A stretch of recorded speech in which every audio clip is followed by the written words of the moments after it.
باللہ من الشیطان الرجیم بسم اللہ الرحمن الرحیم معزز ناظرین و سامعین السلام علیکم۔ پہلی بات تو یہ کل انشاءاللہ تعالی کل والی ویڈیو میں طب کے بارے میں ہوگی اور میں آپ کو ایک آسان سا طریقہ سم الفار کو رول کرنے کا بتاؤں گا۔ ایک طریقہ تو میں نے پہلے بتایا تھا اور ایک طریقہ انشاءاللہ تعالی کل بتاؤں گا اور اس کے بارے میں مزید باتیں بھی کریں گے۔ آج کی ویڈیو سے آتے ہیں۔ اعوذ باللہ من الشیطان الرجیم بسم اللہ الرحمن الرحیم۔ وما کفر سلیمان ولکن الشیاطین کفروا یعلمون الناس السحر وما انزل علی ملکین ببابل ہاروت و ماروت وما یعلمان من احد حتی یقولا انما نحن فتنة فلا تکفر فَيَتَعَلَّمُونَ مِنْهُمَا مَا يُفَرِّقُونَ بِهِ بَيْنَ الْمَرْءِ وَزَوْجِهِ وَمَا هُمْ بِضَارِّينَ بِهِ مِنْ أَحَدٍ إِلَّا بِإِذْنِ اللَّهِ۔ اب اس کا ترجمہ، اور نہ کفر کیا سلیمان نے بلکہ کفر کیا شیاطین نے جو لوگوں کو جادو سکھاتے تھے، اور جو نازل کیا گیا دو فرشتوں پر بابل شہر میں جن کا نام ہاروت اور ماروت تھا، اور وہ نہیں سکھاتے تھے کسی ایک کو بھی، جبکہ وہ دونوں پہلے اسے بتاتے تھے کہ تم کفر نہ کرو، ہم تو فتنے میں ہیں، اور وہ نہیں سکھاتے تھے سوائے اس چیز کے کہ جو مرد اور اس کی بیوی کے درمیان جن کو نقصان دے، اور وہ نہیں نقصان پہنچا سکتے تھے سوائے خدا کے اذن سے، اللہ کے حکم سے۔ یہ سورۃ بقرہ کی آیت مبارکہ کا ایک حصہ ہے جو میں نے آپ کے سامنے تلاوت کیا۔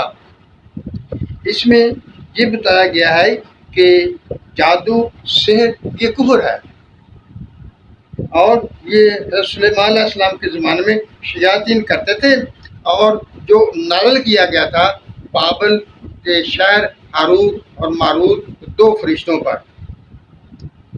اور وہ جب سکھانے سے پہلے کہتے تھے کہ ہم آزمائش میں ہیں، تم اسے نہ سیکھو۔ جب وہ کہتے لوگوں ضد کرتے تو وہ ان کو سکھا دیتے تھے۔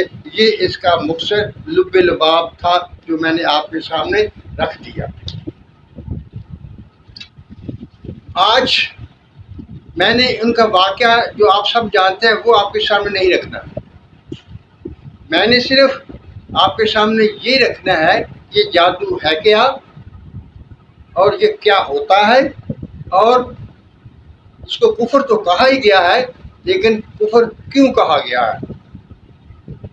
آپ کو وہ واقعہ یاد ہوگا جو حضرت موسیٰ علیہ السلام کے زمانے میں، موسیٰ علیہ السلام نے فرعون کے زمانے میں ان کے دربار میں جادو کا مقابلہ کیا تھا فرعون کے جادوگروں کے ساتھ۔ مقابلہ کیسے ہوا تھا کہ ان جادوگروں نے اپنی وہ رسیاں اور وہ ڈنڈے جو پھینکے تو وہ سانپ بن گئے۔ اس کے جواب میں حضرت موسیٰ علیہ السلام نے جب اپنے عصا کو پھینکا تو وہ ایک سانپ بن گیا۔ اب کہنے والے یہ بھی کہہ سکتے ہیں کہ وہ جو جادوگروں نے پھینکے تھے رسیاں اور اپنے وہ ڈنڈے پھینکے تھے، وہ جو سانپ بن گئے تھے وہ چھوٹے تھے، اور جو حضرت موسیٰ علیہ السلام نے پھینکا تھا اپنا سانپ وہ ایک بڑا سانپ تھا، وہ اژدہا تھا۔ لیکن یہ بات نہیں کہ ان کے سانپ چھوٹے تھے اور حضرت موسیٰ علیہ السلام کا سانپ بڑا تھا، یہ بات نہیں ہے۔ بات اور ہے، وہ یہ بات تھی کہ جس وجہ سے وہ جادوگر ایمان لے آئے تھے کہ انہوں نے جو سانپ بنائے تھے وہ صرف دھوکہ تھا، وہ کھا بھی نہیں سکتے تھے، جبکہ موسیٰ علیہ السلام کے اژدہا سے بنا ہوا سانپ جو تھا وہ ان سب سانپوں کو کھا گیا تھا۔ یہی چیز دیکھ کر وہ جادوگر مسلمان ہوئے تھے کہ یہ دھوکہ نہیں ہے، یہ اصل میں سانپ بن گیا ہے، حقیقی سانپ ہے، کیونکہ وہ جادوگر تھے، وہ جانتے کہ جادو ہمیشہ دھوکہ ہوتا ہے، اور دھوکہ والا تھا، ان کی شکلیں تو سانپ کی تھی لیکن وہ سانپ نہیں تھے۔ لیکن جو موسیٰ علیہ السلام نے وہ سانپ بنایا تھا، جو اژدہا پھینکا تھا، اللہ کے حکم سے سانپ بن گیا تھا، وہ اصلی تھا۔ یہاں بھی یہی بات ہے۔ پہلی بات تو یہ کہ کہا گیا ہے کہ ما انزل علی ملکین، جو دو فرشتوں پر نازل کیا گیا. یہاں اب نازل کو بھی دیکھتے ہیں. نازل کا کیا مطلب ہے؟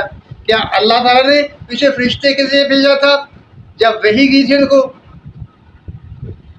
نازل کا مطلب ہر دفعہ وحی نہیں ہوتا. یہاں جو مطلب ہے اس کا یہ ہے کہ جو ان کے ذہن میں انہوں نے اپنے ذہن سے بنا لیا تھا. کچھ لوگ کہتے ہیں کہ وہ فرشتے نہیں تھے بلکہ وہ نیک مسلمان تھے، وہ نیک لوگ تھے، اس لیے ان کو فرشتہ کہہ دیا گیا. نہیں، جب قرآن نے ان کو فرشتہ کہا تو وہ فرشتے ہی تھے، اور انہوں نے اپنے ذہن سے وہ تخریج کی تھی جو لوگوں کو نقصان پہنچاتی تھی، اور لوگ ان سے وہ نقصان والی چیزیں سیکھتے تھے. یہاں بھی ایک مسئلہ ہے.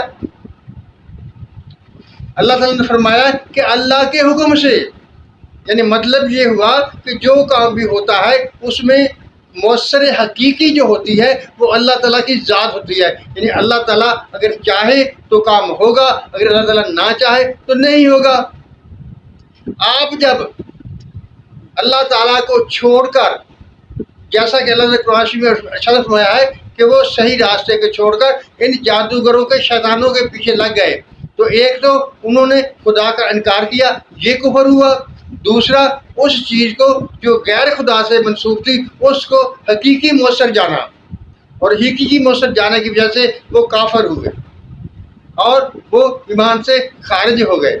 جبکہ اللہ تعالیٰ یہ بات یا صاف بتا رہا ہے کہ اگر میں چاہوں تو کوئی کام ہوگا، میرے چاہے کے بغیر کوئی کچھ نہیں ہو سکتا. جیسا کہ ایک دفعہ ایک جگہ اور اللہ تعالیٰ نے ارشاد فرمایا ہے، اگر تمام دنیا والے، تمام کائنات تمہیں کوئی چیز دینے لگے تو وہ نہیں دے سکے جب تک میں نہ دوں، اور اگر میں کسی کو کوئی چیز دینا چاہوں تو کوئی اسے روک نہیں سکتا. یہ اس وحدہ لا شریک کی حاکمیت ہے، اس کا اختیار ہے، اس کا مرتبہ ہے. معزز ناظرین سامعین، یہ میں نے آپ کے سامنے اس لیے رکھا کہ جادوگر جو ہوتا ہے وہ دھوکہ ساز ہوتا ہے، اور اس کی باتیں سارے ملمہ کی ہوئی باتیں ہوتی ہیں. وہ ظاہر کچھ ہوتا ہے اور نظر کچھ آتا ہے. اس کے ساتھ ایک اور نقطہ بھی اس میں ہے جو آج کل کے دور میں زیادہ نظر آ رہا ہے، وہ یہ کہ جو ہمارے یہ لیڈر ہوتے ہیں یہ باتوں کو اس طرح سے گھما پھرا کر بیان کرتے ہیں کہ ہمیں اصل سے بہت دور لے جاتے ہیں. یہ بھی جادو ہے، جس کو تقریر کا جادو کہتے ہیں، جس کو کلام کا جادو کہتے ہیں. آج کے دور میں یہ بھی میں نے اس کے اگر کیے جائیں تو یہ درست لگتے ہیں. معزز ناظرین سامعین، اللہ تعالیٰ وہ وحدہ لا شریک ذات ہے جس کے حکم کے بغیر کوئی کچھ نہیں کر سکتا، چاہے وہ مسلمان ہو چاہے غیر مسلمان ہو.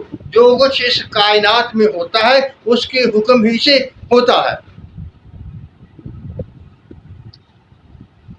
ان فرشتوں کے بارے میں جو یہ بات کہی جاتی ہے کہ وہ جو فرشتے تھے انہوں نے انسانوں پر اعتراض کیا کہ یہ آدم جو ہے، یہ بنی آدم جو ہیں، اللہ تعالیٰ نے ان کو کیسے کیسے نعمتیں عطا کی اور یہ اتنے بڑے گناہ کرتے ہیں، ہر گناہ میں مشہور ہو جاتے ہیں. تو اللہ تعالیٰ نے کہا کہ جو میں جانتا ہوں وہ تم نہیں جانتے. تو فرشتوں نے کہا اگر ہم اللہ تم بھیجے گا تو ہم تو ایسا نہیں کریں گے. یہ دو فرشتوں نے یہ منتخب کر لیا کہ ہم جاتے ہیں اور ہم ایسا نہیں کریں گے. جب اللہ نے ان کو جہاں بھیج دیا، انسانی قوت دیکھا تو انہوں نے ہر گناہ کیا. یہ بنی اسرائیل کی روایت ہے، اس پر اعتماد نہیں کیا جا سکتا.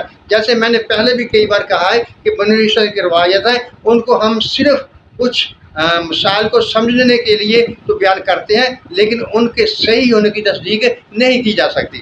وہ صحیح بھی ہو سکتی ہیں اور غلط بھی ہو سکتی ہیں. یہاں جو بعض فرشتوں کا وہ معاملہ ہے وہ اللہ تعالیٰ بہتر جانتا ہے، لیکن جو قرآن میں بیان کیا گیا ہے وہ یہی ہے کہ وہ ان پر جادو، انہوں نے اپنے آپ سے جادو بنایا تھا، یعنی ان کے دماغ سے سوچ کر بنایا تھا انہوں نے، اور وہ لوگوں کا نقصان پر ابھارتے تھے، نقصان پر ان کو تعلیم دیتے تھے. لیکن پہلے یہ کہہ دیتے تھے کہ ہم آزمائش میں ہیں، تم اس میں نہ پڑو. یہ جو لفظ وہ کہتے ہیں نا کہ ہم آزمائش میں، اس سے یہ معلوم ہوتا ہے کہ جو قصہ بیان کیا جاتا ہے شاید وہ صحیح ہو.